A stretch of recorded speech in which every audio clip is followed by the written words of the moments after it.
வருஷத்துக்கு இருக்கும், 2 வருஷத்துக்கு ஒருக்கா 3 வருஷத்துக்கு ஒருக்கா தான் நான் போடுவேன். அருமையாக இருக்கும்.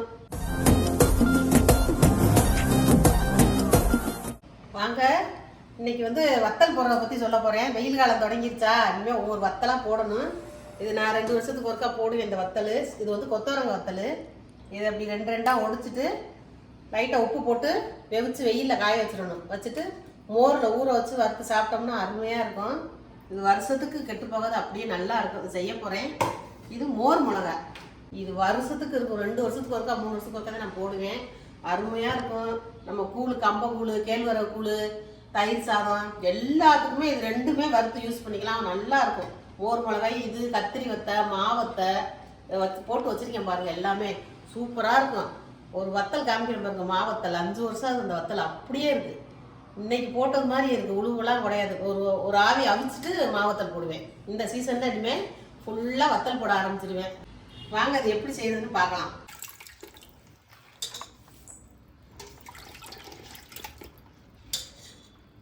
ஏன்னா அங்கங்கே அடிபட்டு வந்துருக்கோம், மண்ணெல்லாம் இருக்கும்.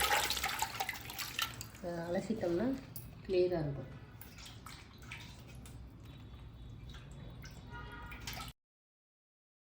இதை இப்படி இந்த மாதிரி ஒரு குச்சியை வச்சு இந்த மாதிரி ஓட்டை போட்டுக்கணும்.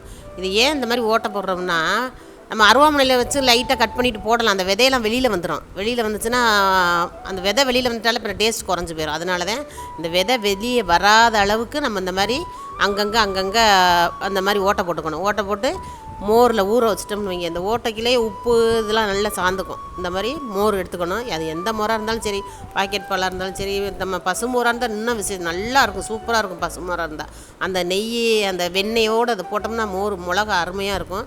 இது நான் பசு மோரில் தான் போடுறேன்.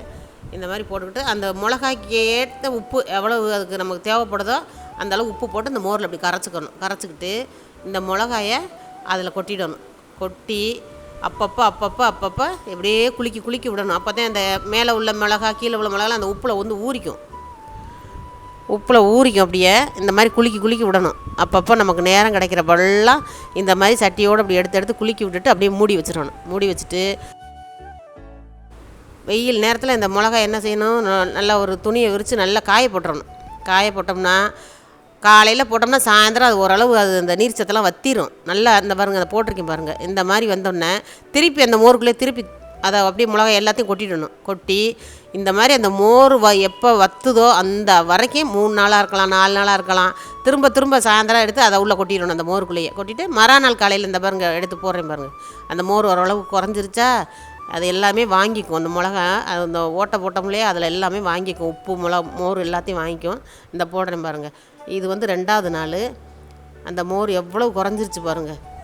இந்த மாதிரி 2 நாள் 3 நாள் அடிக்கிற வெயிலில் 3 நாளில் நல்லா காஞ்சு போயிடும். இது இந்த சித்திரை மாத வெயிலில் ஓட்டுறது அந்த வத்தல். நல்ல வெயிலில் 2 நாள் 3 நாளில் நம்ம எண்ணெயில் போட்டு பொரிச்சிடலாம். அந்தளவுக்கு வெயில்.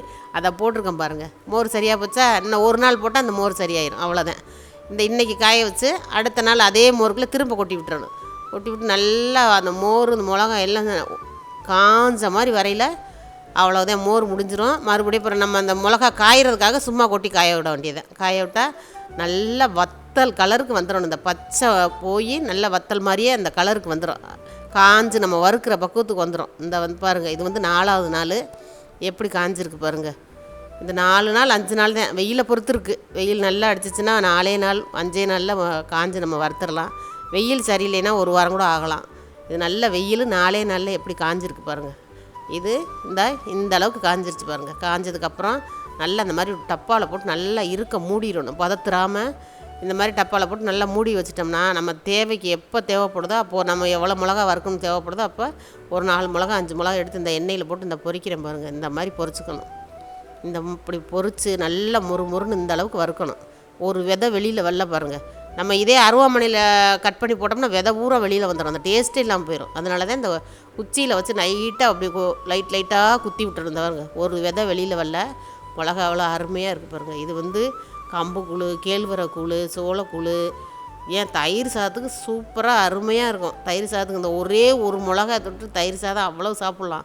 நல்லா இருக்கும். அது நாங்கள் இந்த வெயில் காலத்தில் இந்த சீசனில் தான் இந்த மிளகா கிடைக்கும். அதுக்கப்புறம் கிடைக்கவே கிடைக்காது. இந்த சித்திரை வைகாசி இந்த 2 மாதத்துக்கு தான் இந்த மிளகா எங்கே பார்த்தாலும் விற்கும். அப்புறம் நீங்கள் தேடுனா கூட இந்த மிளகா கிடைக்காது. அதனால் நாங்கள் வருஷத்துக்கு இந்த மிளகாயை வாங்கி இந்த சீசனில் மட்டும் போட்டு வச்சுக்கிட்டோம்னா அடுத்த வருஷம் வரைக்கும் அப்படியே இருக்கும். எப்போ தேவைப்படுதோ நாங்கள் அந்த மாதிரி வறுத்து சாப்பிடுவோம். சூப்பராக உரைக்காது. நம்ம மற்ற மிளகா மாதிரி இந்த மிளகா அவ்வளோவா உரைக்காது. அதுக்கப்புறம் கொத்தவரங்க வத்தல் இந்த சீசன்லேயே நான் போட்டு வச்சுப்பேன்.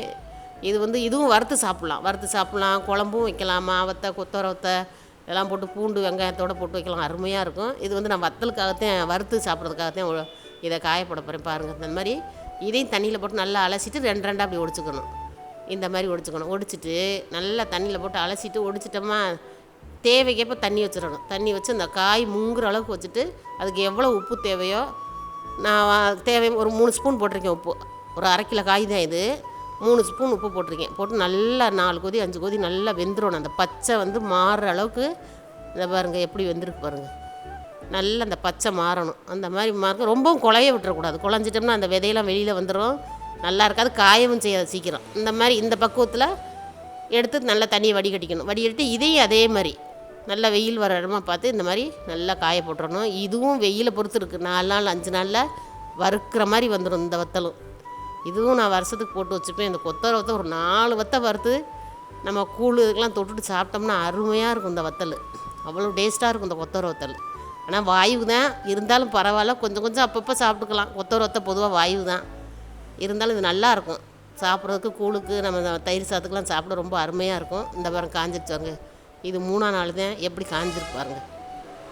இந்த பக்குவத்துக்கு நல்லா காஞ்சிரும். அதுக்கப்புறம் 4 நாள் 5 நாளையில் வறுக்கிற இதுக்கு இந்த எப்படி இருக்குது பாருங்கள். இது 4ஆவது நாள் எப்படி காஞ்சிருக்கு பாருங்கள். வெயிலை பொறுத்து இருக்குது.